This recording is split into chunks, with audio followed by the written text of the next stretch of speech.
hasil pengolahan data pasca Coktas yang telah dilakukan oleh teman-teman itu hasilnya di bagaimana kan Bu, kalau boleh tahu? Iya. Bisa dijelaskan. Jadi Coktas kemarin itu kan kita lakukan di akhir Oktober ya, setelah kami menerima data DP4 dari KPU RI. Nah, dari data DP4 dari KPU RI itu kami menerima bahwa dari sekian itu yang ada ada pemilih yang melakukan ubah data itu ada misalnya 2.471, kemudian pemilih baru ada 2.766. Podcast KPU Kota Kediri, sarana sosialisasi, edukasi dan informasi, cerdas memilih, aktif berpartisipasi, wujudkan demokrasi. Bismillahirrahmanirrahim. Assalamualaikum warahmatullahi wabarakatuh. Waalaikumsalam warahmatullahi wabarakatuh. Selamat pagi, salam sejahtera bagi kita semua. Halo teman pemilih, kembali lagi di podcast KPU Kota Kediri. KPU Kota Kediri menyuguhkan podcast sebagai sarana sosialisasi, edukasi, dan juga informasi terkait pemilu dan pemilihan khususnya di wilayah Kota Kediri.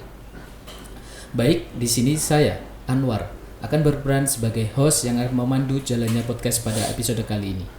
Dan pada episode yang spesial ini, kita akan mengupas tuntas terkait pelaksanaan coklit terbatas yang telah diselenggarakan oleh KPU Kota Kediri tempo hari yang lalu. Untuk itu, kita kedatangan tamu yang spesial, yaitu Ketua Divisi Perencanaan Data dan Informasi KPU Kota Kediri, Ibu Dr. Nia Sari, atau yang akrab disapa oleh Ibu Nia. Selamat pagi, Bu Nia. Pagi, Mas Anwar. Bagaimana kabarnya hari ini, Bu? Alhamdulillah, senantiasa diberikan kebahagiaan sama Allah. Ada di KPU Kota Kediri bersama teman-teman tercinta ini. Bahagia sekali ngantor di KPU ini. Alhamdulillah sehat juga begitu. Alhamdulillah, baik Bu. Pada episode kali ini kita akan membahas dan juga mengulik secara tuntas terkait pelaksanaan coklit terbatas yang telah diselenggarakan oleh KPU Kota Kediri. Sebelum kita jauh membahas tentang pelaksanaan Coktas tersebut, boleh Bu kasih informasi dulu kepada teman-teman pemilih apa sih Coktas itu dan mengapa Coktas penting dilakukan? Iya. Jadi yang dimaksud dengan Coktas itu adalah pencocokan dan penelitian secara terbatas atau Coktas. Sebelum kita berbicara Coktas, lebih dulu mungkin saya mereview ingatan teman pemilih terkait dengan coklit. Jadi dulu pada saat pelaksanaan pemilu dan pilkada, kita kan menetapkan daftar pemilih tetap. Nah, pada saat sebelum menetapkan daftar pemilih tetap itu, kami sebelumnya melakukan yang namanya pencocokan dan penelitian. Datang door to door ke masyarakat memastikan bahwa setiap nama yang kami umumkan itu adalah benar. Karena itu kami melakukan verifikasi, datang satu persatu ke setiap pemilih yang KPU catat. Nah, itu disebut sebagai coklit ya, itu zaman pemilu dan pilkada. Nah, akan tetapi karena kita sudah tidak melaksanakan tahapan, tetapi karena berdasarkan peraturan KPU 1 tahun 2025 tentang pemutakhiran data pemilih berkelanjutan, maka kita diwajibkan untuk update tentang data pemilih atau melakukan pembaruan. Nah, dalam proses penetapan pembaruan data pemilih itu, KPU Kota Kediri melakukan yang namanya coklit terbatas. Jadi pencocokan tapi terbatas gitu. Nah, maksudnya terbatas kalau pada saat pemilu dan pilkada itu semua data pemilih yang tercatat kita datangi satu-satu. Kalau Coktas itu survei. Berarti hanya sebagian dari yang kita catat. Nah, sebagian ini apa? Tentunya sebagian ini yang kami menganggap bahwa ini urgent untuk kami verifikasi datanya, apakah perlu kita hapus, misalnya apakah benar data ini harus kita tambahkan ke data pemilih Kota Kediri. Begitu Mas Anwar. Oh, begitu. Baik. Berarti perbedaan antara Coktas dan juga coklit itu terletak pada jumlah besar, jumlah pemilih yang di Coktas, iya, Bu, ya. Betul. Jadi ada batasannya. Berarti tadi kan untuk pemilih-pemilih yang memiliki urgensi tertentu. Betul. Nah, itu bisa dijelaskan Bu, kategori pemilih apa saja sih yang perlu untuk di Coktas? Jadi kalau kita ngomong proses pemutakhiran data pemilih berkelanjutan itu kan ada pemilih yang melakukan perubahan data, kemudian ada pemilih baru, kemudian ada pemilih yang meninggal, kemudian ada pemilih baru itu yang karena menjadi sudah purna dari TNI Polri atau yang sudah usia 17 tahun, kemudian pemilih meninggal dan pemilih keluar kota. Nah, biasanya ketika kami melakukan update proses PDPB itu kami kan menerima data dari KPU RI, dari Ditjen Kependudukan ke KPU RI menurunkan kepada kami. Nah, dari beberapa data itu yang menurut kami itu ada perlu divalidasi. Salah satu contohnya adalah yang pertama ada pemilih yang usianya di atas 100 tahun. Nah, begitu ya.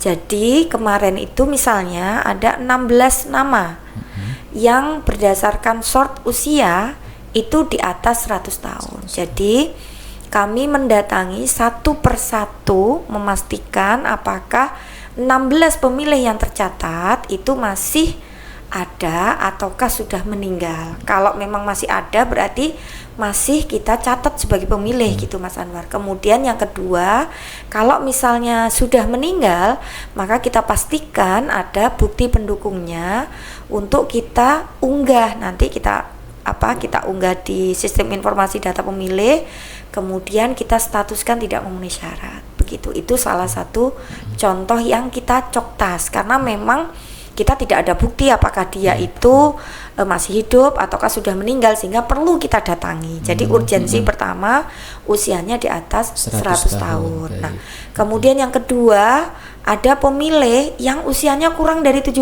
tahun. Ya, kemarin ada satu pemilih yang usianya kurang dari 17 tahun. Nah, secara regulasi bahwa boleh pemilih di bawah 17 tahun asalkan dia sudah menikah. Ya, betul. Berarti kita datangi, kita coktas, kita pastikan bahwa satu pemilih tadi memang sudah memiliki akta nikah, begitu. Dan memang sudah benar. Kemarin dari 16 itu yang berhasil kami datangi 14 yang sudah bisa kita pastikan statusnya apakah masih hidup ataukah sudah meninggal. Yang 2 belum bisa kita temui.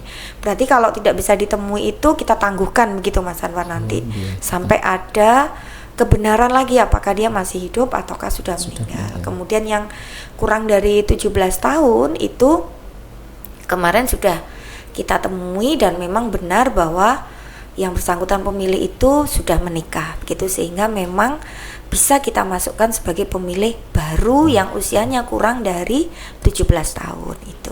Itu salah satu urgensinya Mas Anwar gitu. Baik Bu.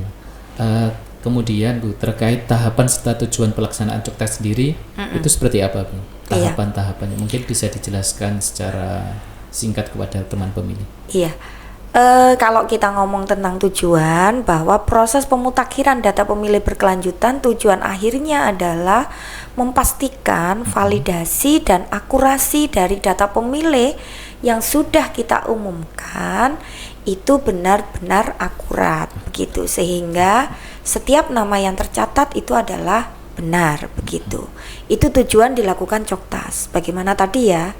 Kemudian tahapannya biasanya karena KPU itu adalah lembaga pemerintah sehingga kita juga tidak bisa berjalan sendiri. Dalam proses tahapan melakukan coktas tentunya kami koordinasi dengan banyak pihak. Dalam hal ini adalah pemerintah Kota Kediri, tentunya dengan Dispenduk Capil misalnya, kemudian dengan kecamatan dan dengan kelurahan. Dengan kecamatan dan dengan kelurahan karena pastinya mereka itu adalah pemegang wilayah, sehingga kita memastikan yang bersangkutan ini rumahnya di mana, Kulonuwun begitu Mas Anwar. Jadi kita datang, kemudian kita Kulonuwun, kita menyampaikan case-nya bahwa kita perlu datang ke wilayah kelurahan tersebut, menyampaikan, kemudian kita datang. Nah, setelah kita datang, kalau misalnya dalam prosesnya ternyata tidak ada maksudnya begini, seperti surat keterangan kematian begitu ya, ternyata yang bersangkutan sudah meninggal tetapi belum punya akta kematian atau surat keterangan kematian. Nah, kemarin alhamdulillah ketika KPU Kota Kediri itu audiensi dengan pemerintah Kota Kediri, dibuat kesepahaman bahwa nanti bisa dibuatkan surat keterangan kematian. Nah, itu yang saya maksud tadi, bahwa kerjasama dengan pemerintah kota, dalam hal ini kelurahan, nanti kelurahan itu akan menerbitkan surat keterangan kematian. Nah, itu salah satu tahapan di Coktas. Nah, kemudian dalam Coktas juga biasanya kami melibatkan teman-teman ad hoc pada saat pilkada dan pemilu, karena mereka yang lebih dekat kemarin dengan pemilih. Misalnya, di RT di kelurahan ini, maka kami melibatkan PPS dari kelurahan ini, sehingga saya mengapresiasi yang luar biasa kepada ad hoc Kota Kediri, baik itu PPK atau PPS, bahkan KPPS yang kemarin juga turut membantu dalam proses pencocokan data terbatas oleh KPU Kota Kediri. Jadi meskipun mereka sudah tidak menjadi badan ad hoc, tapi ketika kami mintain tolong, mereka langsung sigap turun dan memastikan apakah data tersebut masih pemilih tersebut masih ada ataukah sudah meninggal dan di mana alamatnya untuk kami datangi. Itu biasanya kami minta bantuan mereka, Mas Anwar. Jadi gitu. Luar biasa memang badan ad hoc Kota Kediri itu. Baik. Jadi koordinasi antar instansi. Betul. Alhamdulillah, apresiasi juga dari pemerintah Kota Kediri begitu ya. Iya, dan juga sambutan hangat dari Mbak Wali Kota Kediri itu. Baik. Mungkin ada pelibatan instansi lain seperti mitra kerja Bawaslu atau mungkin dari selain itu juga dengan teman-teman kepolisian juga, teman-teman kepolisian dan teman-teman TNI, karena juga kami juga perlu melakukan Coktas untuk mendapatkan bukti dukung bahwa benar mereka itu sudah menjadi pemilih baru. Karena misalnya baru-baru ini kan kami mendapatkan data pemilih dari teman-teman Polres dan teman-teman TNI begitu ya, sehingga harus kita pastikan karena data yang masuk itu tidak ada bukti dukung, misalnya surat keterangan purnanya itu belum ada, sehingga harus kami datangi untuk memastikan bahwa yang bersangkutan benar sudah purna, karena di KTP-nya kan masih TNI Polri. Statusnya masih TNI Polri. Dan dalam proses Coktas memang karena sebagai mitra tetap penyelenggara pemilu KPU itu adalah Bawaslu, maka dalam hal ini KPU melibatkan Bawaslu dalam proses Coktas. Bahkan secara bersama-sama semua teman-teman Bawaslu itu membantu KPU, membersamai KPU untuk melakukan Coktas itu. Mungkin bisa dijelaskan Bu atau diceritakan kepada teman pemilih apa aja sih kendala-kendala yang dialami oleh teman-teman di KPU Kota Kediri pada saat pelaksanaan Coktas di lapangan kemarin. Iya. Jadi memang salah satu uniknya kita terjun ke lapangan itu kan banyak hal-hal yang ditemui dan banyak hal-hal yang mungkin di luar prediksi. Misalnya ketika kita ke lapangan untuk melakukan Coktas itu bertemu dengan KPPS. Nah, itu menjadi kayak temu kangen begitu. Inilah Bu, itu Bu tetangga saya begitu. Akhirnya mereka juga mengantar. Kemudian yang kedua, ini yang bahagia-bahagia dulu aja. Misalnya ketemu dengan Pak RT begitu ya. Kemudian Pak RT-nya itu jualan gado-gado gitu ya. Dan Pak RT-nya itu kebetulan baik sekali dan ternyata waktu itu saya berdua itu disuruh makan siang di sana, tapi ya karena kita tidak boleh merepotkan dan tapi kita juga karena ada niat baiknya beliaunya begitu ya kan, kebetulan karena beliau jualan gado-gado dan mungkin jamnya itu kan jam panas gitu ya, jam 11 sampai jam 1 itu kan jam siang gitu ya. Jadi mereka itu mempersilahkan kami makan, tapi ya kami tolak ya karena kita nggak mau merepotkan. Tapi kami disuguhi es teh waktu itu, dan bagi kami es teh itu sebagai bentuk bahwa masyarakat menyambut KPU Kota Kediri untuk melakukan Coktas begitu. Jadi mereka sangat welcome terhadap kami, itu bahagianya.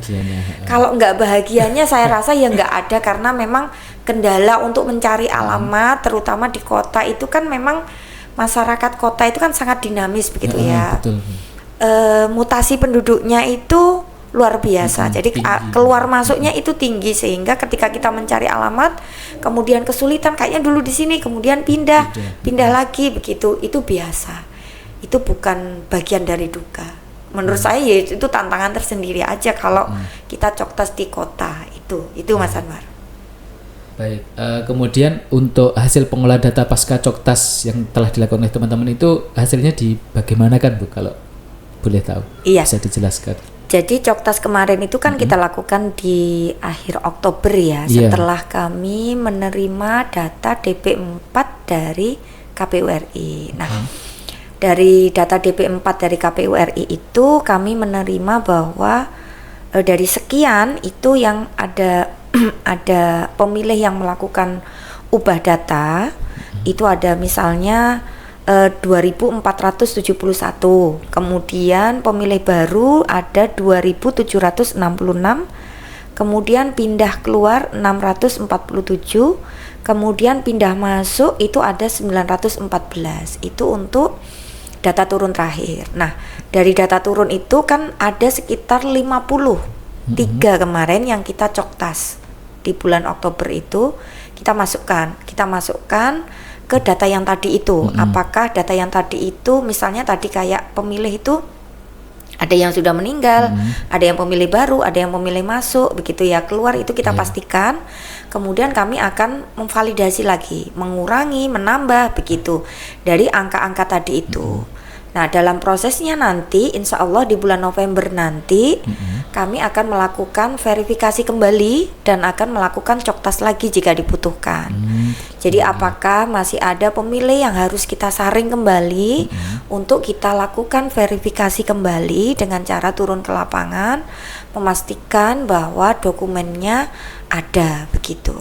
Itu kemudian setelah selesai kita lakukan coktas, maka kita lakukan pengolahan data dengan operator Sidale, dalam hal ini Mas Danu, sebelum akhirnya nanti kita pleno di bulan Desember. Di bulan Desember nanti untuk berarti melakukan pleno triwulan keempat atau untuk akhir tahun 2025 begitu.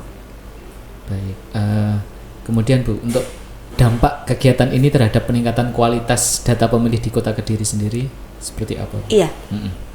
Jadi setidaknya dengan adanya coktas itu bahwa kualitas data yang kita umumkan sebagai daftar pemilih tetap Kota Kediri, KPU Kota Kediri itu menjadi lebih bersih kembali. Menjadi lebih bersih lagi begitu. Lebih bersih, lebih valid begitu dan lebih bertanggung jawab. Setiap pemilih yang tercatat harus kita pastikan bahwa pemilih tadi memang benar-benar layak untuk dicatat begitu. Baik teman pemilih, melalui kegiatan coktas ini KPU Kota Kediri memastikan akurasi dan juga pembaruan data pemilih pasca pelaksanaan pemilu dan pilkada tahun 2024 sebagai salah satu bentuk komitmen berkelanjutan dalam mewujudkan data pemilih yang berkualitas dan juga terpercaya tentunya. Mungkin Bu Nia Sari bisa memberikan closing statement kepada teman-teman pemilih yang ada di Kota Kediri. Iya, terima kasih Mas Anwar. Jadi proses pemutakhiran data pemilih berkelanjutan itu adalah proses yang terus kita lakukan selama di luar tahapan atau non tahapan. Nah, dengan adanya PDPB ini kami berharap bahwa ini menjadi bagian tugas kami untuk mencatat setiap pemilih dengan akurat dan valid begitu.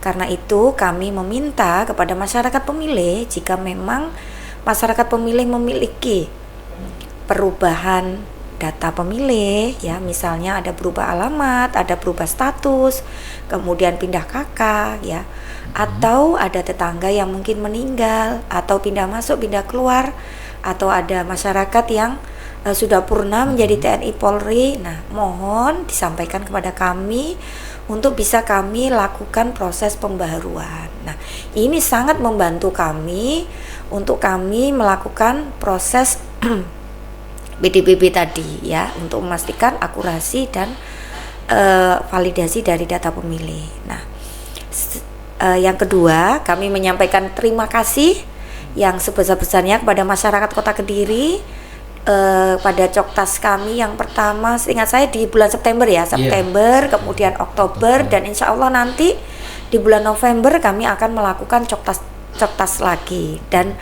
kami yang melakukan Coktas itu Bapak Ibu ya, memakai seragam, kemudian membawa surat tugas, kemudian kami tidak memungut biaya apapun. Nah, itu untuk menjadi catatan bagi masyarakat Kota Kediri bahwa ketika kami melakukan Coktas, bahwa kami berseragam, kami membawa surat tugas dan tidak memungut biaya apapun atau sepeser pun. Nah, itu semua demi akurasi dan validasi untuk data pemilih di Kota Kediri. Sampun Mas Anwar. Baik, terima kasih Bu Nesari atas penjelasannya. Dan semoga obrolan kita pada episode kali ini bermanfaat dan bisa menambah wawasan dan juga membuka cakrawala berpikir kita, khususnya terkait coklit terbatas yang telah diselenggarakan oleh KPU Kota Kediri. Dan jangan lupa untuk senantiasa like, subscribe, dan komen di channel YouTube kami dan nantikan episode-episode berikutnya yang tidak kalah spesial. Sekian dari saya. Wassalamualaikum warahmatullahi wabarakatuh.